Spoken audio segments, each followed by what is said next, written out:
আসসালামু আলাইকুম রহমতুল্লাহি ওবরাকাতুহ। আলহামদুলিল্লাহি ওয়াকাফা ওয়াসালামুন আলা ইবাদিহিল্লাযিনা ইসতাফা, আম্মা বাদ। সম্মানিত দর্শক শ্রোতা, প্রিয় দিনী ভাই বোন, আশা করি সকলেই ভালো আছেন। আমিও আলহামদুলিল্লাহ ভালো আছি। এ পর্বে হাজির হয়েছি একটি বিষয় নিয়ে, তা হলো আমরা অধিকাংশ মানুষ কোরবানি করে থাকি একটি পশুর ভিতরে একের অধিক অংশ নিয়ে। বেশিরভাগ মুসলমান কোরবানি করে থাকে বাংলাদেশের। একটি পশুর ভিতরে বা আমার গরুর ভিতরে আরেকজনকে অংশীদার নেব, তখন সেই অংশীদার যদি হারাম উপার্জনকারী হয় বা সুদি কারবারের সাথে জড়িত থাকে, যেমনটি সুদি ব্যাংকের সাথে বা সুদি ইন্স্যুরেন্সের সাথে যদি সে জড়িত থাকে, এরকম হারাম উপার্জন আরও হতে পারে। বিভিন্ন ধরনের হারাম উপার্জন আছে। যদি এরকম অবৈধ হারাম উপার্জনের সাথে আমার সে অংশীদার জড়িত থাকে, তাহলে তাকে নিয়ে যদি আমি কোরবানি দেই, তাহলে আমার কোরবানি সঠিক হবে কিনা, বা আমার পশুর ভিতরে অংশ দেওয়ার জন্য কোন কোন ব্যক্তিকে অংশ আমরা দিতে পারবো। Holy star presence.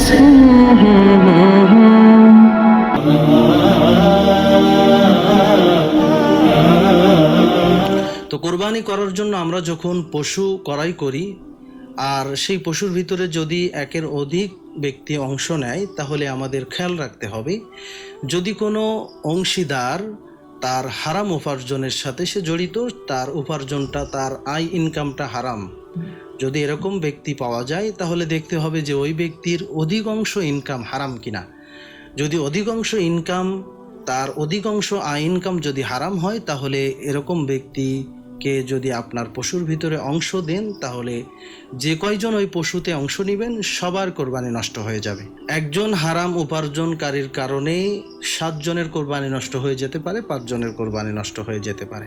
অর্থাৎ অংশীদারের ভিতরে কেউ যদি অধিকাংশ হারাম উপার্জনকারী হয়, তাহলে তাকে অংশীদারিত্ব দেওয়া যাবে না।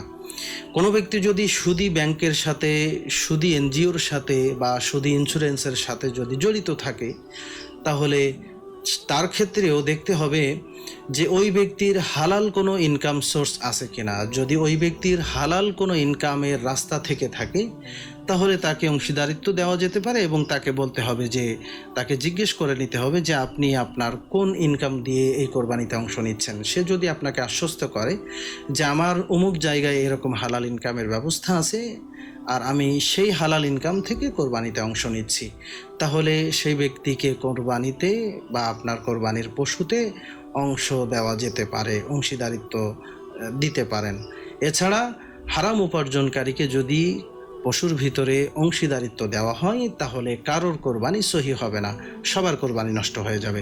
এজন্য আমরা বিশেষ করে অংশীদারিত্বর ক্ষেত্রে আমরা যাদের সাথে অংশীদার হয়ে কোরবানি করব, তাদের ব্যাপারে খুব ভালোভাবে যাচাই বাছাই করা দরকার, যে তারা কোন পথে উপার্জনটা করে আনতেছে, তাদের হালাল ইনকাম নাকি হারাম, এ বিষয়টি আমরা খুব ভালোভাবে খেয়াল রাখবো।